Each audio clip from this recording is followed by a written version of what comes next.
Welcome everyone. अगले कुछ पल कृपया अपने हेडफोन पहन लीजिए और पूरा ध्यान इस संदेश पर केंद्रित कीजिए। यह संदेश आपके स्वविकास में बहुत काम आएगा और यदि आपको यह बात रिलेटेबल लगे तो चैनल को सब्सक्राइब कीजिए और इसे दूसरों के साथ साझा भी कीजिए। नमस्ते और स्वागत है आप सभी का इस गहन चर्चा में। आज हम भगवद गीता के पहले अध्याय, जिसे अर्जुन विषाद योग के नाम से जाना जाता है, का विश्लेषण करेंगे। हमारा उद्देश्य इस प्राचीन ग्रंथ से नेतृत्व और निर्णय लेने के सिद्धांतों को समझना है। यह अध्याय केवल एक युद्ध के मैदान का वर्णन नहीं है, बल्कि यह मानव मन की गहराइयों और एक नेता के सामने आने वाली सबसे बड़ी चुनौतियों का एक सूक्ष्म चित्रण है। हम देखेंगे कि कैसे कुरुक्षेत्र का रणक्षेत्र एक ऐसे प्रयोगशाला में बदल जाता है जहां नेतृत्व के मूलभूत सिद्धांतों का परीक्षण होता है। भगवद गीता का पहला अध्याय हमें कुरुक्षेत्र के विशाल युद्ध क्षेत्र में ले जाता है। यह वह स्थान है जहां धर्म और अधर्म के बीच अंतिम युद्ध लड़ा जाना है। इस अध्याय की शुरुआत धृतराष्ट्र के संजय से युद्ध की स्थिति जानने के प्रश्न से होती है।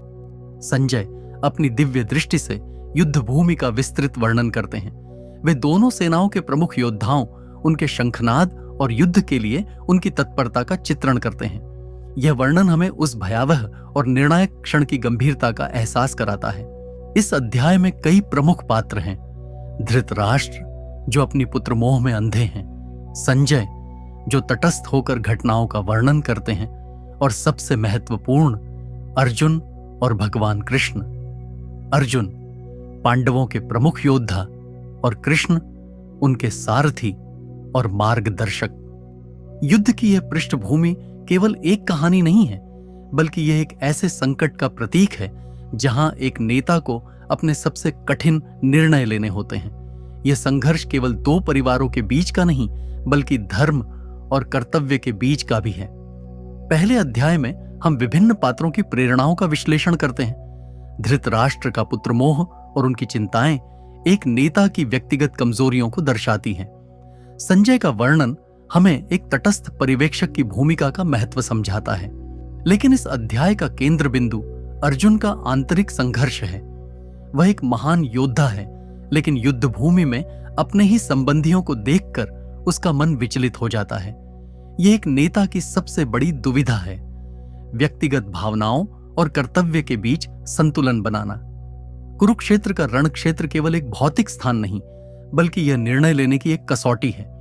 दोनों ओर विशाल सेनाएं खड़ी हैं, जिनमें पूजनीय गुरुजन, संबंधी और मित्र शामिल हैं।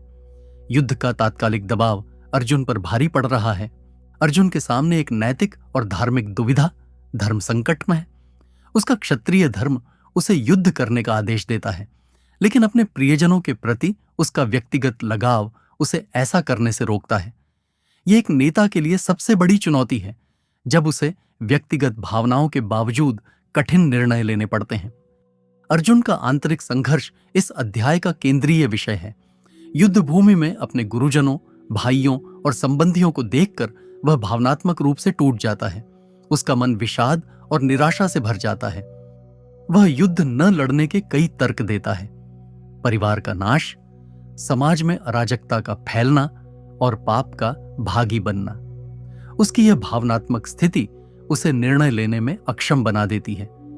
वह अपने कर्तव्य से विमुख होने लगता है। अर्जुन पर बाहरी दबाव भी बहुत अधिक है। एक योद्धा और नेता के रूप में उससे युद्ध करने की अपेक्षा की जाती है। भगवान कृष्ण उसके सारथी के रूप में उपस्थित हैं, जो बाद में उसके मार्गदर्शक बनेंगे। उसके ऊपर ऐतिहासिक और पारिवारिक दायित्व भी हैं। यह स्थिति नेतृत्व के लिए कई महत्वपूर्ण निहितार्थ रखती है। यह दर्शाती है कि नेता भी व्यक्तिगत पूर्वाग्रहों और भावनाओं के प्रति संवेदनशील होते हैं। नेतृत्व में स्पष्टता और दृढ़ विश्वास का होना अत्यंत महत्वपूर्ण है। संकट के क्षणों में मार्गदर्शन की आवश्यकता भी स्पष्ट होती है। अर्जुन का भावनात्मक टूटना निर्णय लेने की प्रक्रिया में एक महत्वपूर्ण अवरोध है। वह कहता है, मेरे अंग शिथिल हो रहे हैं, मेरा मुंह सूख रहा है। यह उसकी शारीरिक और मानसिक स्थिति का वर्णन है, जो उसे कर्तव्य से विमुख कर रही है। वह युद्ध के परिणामों को लेकर भयभीत है। उसे लगता है कि इस युद्ध से केवल दुख और पाप ही मिलेगा। यह भय उसे सही निर्णय लेने से रोक रहा है। एक नेता के लिए भय और अनिश्चितता से निपटना अत्यंत आवश्यक है। अर्जुन की यह स्थिति दर्शाती है कि कैसे व्यक्तिगत भावनाएं जैसे करुणा और मोह एक नेता के निर्णय को प्रभावित कर सकती हैं। वह अपने कर्तव्य और व्यक्तिगत संबंधों के बीच फंस जाता है। यह भावनात्मक और तार्किक निर्णय लेने के बीच का संघर्ष है। भगवान कृष्ण इस समय एक मूक दर्शक की भूमिका में हैं। वे अर्जुन को अपनी बात कहने का पूरा अवसर देते हैं। यह एक अच्छे मार्गदर्शक की निशानी है जो पहले शिष्य की समस्या को पूरी तरह से सुनता है। भगवद गीता का पहला अध्याय आज के आधुनिक नेताओं के लिए भी अत्यंत प्रासंगिक है। आज के व्यापारिक और राजनीतिक परिदृश्य में भी नेताओं को अक्सर नैतिक दुविधाओं का सामना करना पड़ता है। उन्हें व्यक्तिगत भावनाओं को नियंत्रित करते हुए दबाव में निर्णय लेने होते हैं। अर्जुन की दुविधा हमें सिखाती है कि एक नेता को अपने व्यक्तिगत पूर्वाग्रहों और भावनाओं से ऊपर उठकर सोचना चाहिए। उसे अपने संगठन या समाज के व्यापक हित में निर्णय लेने होते हैं। यह एक कठिन कार्य है लेकिन आवश्यक है।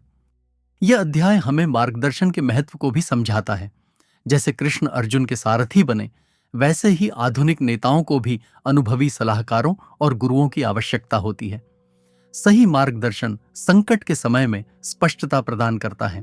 नेतृत्व में भावनात्मक बुद्धिमत्ता का होना अत्यंत महत्वपूर्ण है।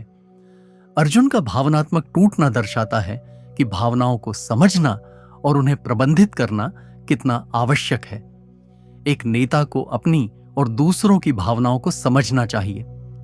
अर्जुन की दुविधा केवल एक व्यक्तिगत समस्या नहीं है, बल्कि यह कर्तव्य और नैतिकता के बीच का संघर्ष है। वह अपने क्षत्रिय धर्म को जानता है, लेकिन अपने परिवार के प्रति उसका मोह उसे विचलित कर देता है। यह एक नेता के लिए एक सामान्य स्थिति है। आज के नेताओं को भी अक्सर ऐसे निर्णय लेने पड़ते हैं जहां उन्हें व्यक्तिगत लाभ या भावनाओं को त्याग कर बड़े उद्देश्य के लिए काम करना होता है। यह व्यापार, राजनीति या किसी भी क्षेत्र में हो सकता है।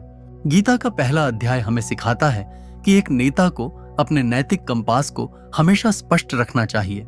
उसे अपने मूल्यों और सिद्धांतों पर अडिग रहना चाहिए, भले ही परिस्थितियां कितनी भी कठिन क्यों न हो। यह अध्याय हमें यह भी याद दिलाता है कि नेतृत्व केवल शक्ति या अधिकार के बारे में नहीं है, बल्कि यह जिम्मेदारी और सेवा के बारे में है। एक सच्चा नेता अपने व्यक्तिगत हितों से ऊपर उठकर अपने अनुयायियों और समाज के कल्याण के लिए कार्य करता है। अर्जुन की स्थिति दर्शाती है कि निर्णय लेने में स्पष्टता और दृढ़ विश्वास कितना महत्वपूर्ण है। जब अर्जुन का मन भ्रमित होता है तो वह अपने कर्तव्य से विमुख हो जाता है। एक नेता को अपने निर्णयों में स्पष्ट और दृढ़ होना चाहिए। यह स्पष्टता केवल जानकारी पर आधारित नहीं होती, बल्कि यह आंतरिक दृढ़ता और नैतिक सिद्धांतों पर भी आधारित होती है। एक नेता को अपने मूल्यों के प्रति सच्चा होना चाहिए और उन पर विश्वास रखना चाहिए। संकट के समय में एक नेता का दृढ़ विश्वास उसके अनुयायियों को भी प्रेरित करता है। यदि नेता स्वयं भ्रमित हो तो वह अपने दल को सही दिशा नहीं दे सकता। अर्जुन की स्थिति में उसका विषाद पूरी सेना को प्रभावित कर सकता था। यह अध्याय हमें सिखाता है कि निर्णय लेने से पहले सभी पहलुओं पर विचार करना चाहिए, लेकिन एक बार निर्णय लेने के बाद उस पर दृढ़ रहना चाहिए। यह दृढ़ता ही एक नेता को सफल बनाती है। भगवद गीता के पहले अध्याय में कृष्ण की उपस्थिति मार्गदर्शन के महत्व को दर्शाती है। यद्यपि कृष्ण अभी तक उपदेश देना शुरू नहीं करते हैं, उनकी उपस्थिति ही अर्जुन को अपनी बात कहने का अवसर देती है। आधुनिक नेतृत्व में भी परामर्श और मार्गदर्शन की भूमिका अत्यंत महत्वपूर्ण है। एक नेता को अकेले सभी समस्याओं का समाधान नहीं करना चाहिए। उसे विशेषज्ञों, सलाहकारों और अनुभवी व्यक्तियों से सलाह लेनी चाहिए। सही मार्गदर्शन एक नेता को विभिन्न दृष्टिकोणों को समझने में मदद करता है और उसे अधिक सूचित निर्णय लेने में सक्षम बनाता है। यह नेता को अपनी कमजोरियों को पहचानने और उन पर काम करने में भी मदद करता है। कृष्ण का सारथी के रूप में होना यह भी दर्शाता है कि मार्गदर्शन हमेशा प्रत्यक्ष उपदेश के रूप में नहीं होता। कभी कभी केवल एक विश्वसनीय व्यक्ति की उपस्थिति ही नेता को अपनी समस्याओं को स्पष्ट रूप से व्यक्त करने में मदद करती है। अर्जुन का मोह और करुणा उसे वस्तुनिष्ठ निर्णय लेने से रोकती है। वह अपने व्यक्तिगत संबंधों के कारण युद्ध के व्यापक परिणामों को नहीं देख पाता। एक नेता के लिए व्यक्तिगत भावनाओं पर नियंत्रण रखना अत्यंत आवश्यक है। वस्तुनिष्ठता का अर्थ भावनाओं को पूरी तरह से त्यागना नहीं है, बल्कि उन्हें प्रबंधित करना है ताकि वे निर्णय लेने की प्रक्रिया को बाधित न करें। एक नेता को सहानुभूति रखनी चाहिए, लेकिन उसे अपने निर्णयों को भावनाओं से प्रभावित नहीं होने देना चाहिए। यह अध्याय हमें सिखाता है कि एक नेता को अपनी भावनाओं को समझना चाहिए और उन्हें स्वीकार करना चाहिए, लेकिन उन्हें अपने कर्तव्य और बड़े उद्देश्य पर हावी नहीं होने देना चाहिए। यह आत्मनियंत्रण नेतृत्व का एक महत्वपूर्ण गुण है। जब एक नेता वस्तुनिष्ठ होता है तो वह अधिक निष्पक्ष और प्रभावी निर्णय ले पाता है। वह सभी हितधारकों के हितों को ध्यान में रख सकता है और दीर्घकालिक परिणामों पर विचार कर सकता है। भगवद गीता का पहला अध्याय हमें कई महत्वपूर्ण सीख देता है। सबसे पहले यह दर्शाता है कि नेता भी मानवीय होते हैं और उन्हें भी आंतरिक संघर्षों का सामना करना पड़ता है। यह उनकी कमजोरी नहीं, बल्कि उनकी मानवता का प्रतीक है। दूसरा, यह हमें सिखाता है कि संकट के समय में भावनात्मक बुद्धिमत्ता और आत्मनियंत्रण कितना महत्वपूर्ण है। एक नेता को अपनी भावनाओं को प्रबंधित करना चाहिए ताकि वे उसके निर्णयों को प्रभावित न करें। तीसरा, यह मार्गदर्शन और परामर्श के महत्व पर जोर देता है। एक नेता को अकेले सभी समस्याओं का समाधान नहीं करना चाहिए, बल्कि उसे अनुभवी सलाहकारों से मदद लेनी चाहिए। चौथा, यह नैतिक स्पष्टता और कर्तव्य निष्ठा के महत्व को उजागर करता है। एक नेता को अपने मूल्यों और सिद्धांतों पर अडिग रहना चाहिए और अपने व्यक्तिगत हितों से ऊपर उठकर काम करना चाहिए। अंत में यह अध्याय हमें याद दिलाता है कि नेतृत्व एक सतत यात्रा है, जहां नेता को लगातार सीखना और विकसित होना होता है। अर्जुन का विषाद उसकी यात्रा का पहला कदम है, जो उसे अंततः ज्ञान और स्पष्टता की ओर ले जाता है। भगवद गीता का पहला अध्याय अर्जुन विषाद योग, नेतृत्व और निर्णय लेने की यात्रा का पहला और सबसे महत्वपूर्ण कदम है। यह हमें एक नेता के सामने आने वाली आंतरिक और बाहरी चुनौतियों का सामना करने के लिए तैयार करता है। यह अध्याय हमें सिखाता है कि एक नेता को अपने व्यक्तिगत संघर्षों को समझना चाहिए, अपनी भावनाओं को प्रबंधित करना चाहिए और सही मार्गदर्शन की तलाश करनी चाहिए। यह हमें नैतिक स्पष्टता और कर्तव्य निष्ठा के महत्व को भी समझाता है। अर्जुन की दुविधा सार्वभौमिक है। हर नेता को कभी न कभी ऐसे क्षणों का सामना करना पड़ता है जहां उसे व्यक्तिगत आराम और बड़े उद्देश्य के बीच चुनाव करना होता है। यह अध्याय हमें उन क्षणों में कैसे प्रतिक्रिया देनी है, इसकी नींव रखता है। यह केवल एक प्राचीन ग्रंथ नहीं, बल्कि नेतृत्व के सिद्धांतों पर एक कालातीत पाठ है। यह हमें प्रेरित करता है कि हम अपने जीवन और नेतृत्व में आने वाली चुनौतियों का सामना साहस, स्पष्टता और दृढ़ विश्वास के साथ करें। धन्यवाद। वीडियो अच्छा लगा हो तो लाइक करें, रिलेट हुआ हो तो शेयर करें और ऐसी ही बातों के लिए चैनल को सब्सक्राइब करना बिल्कुल मत भूलिए।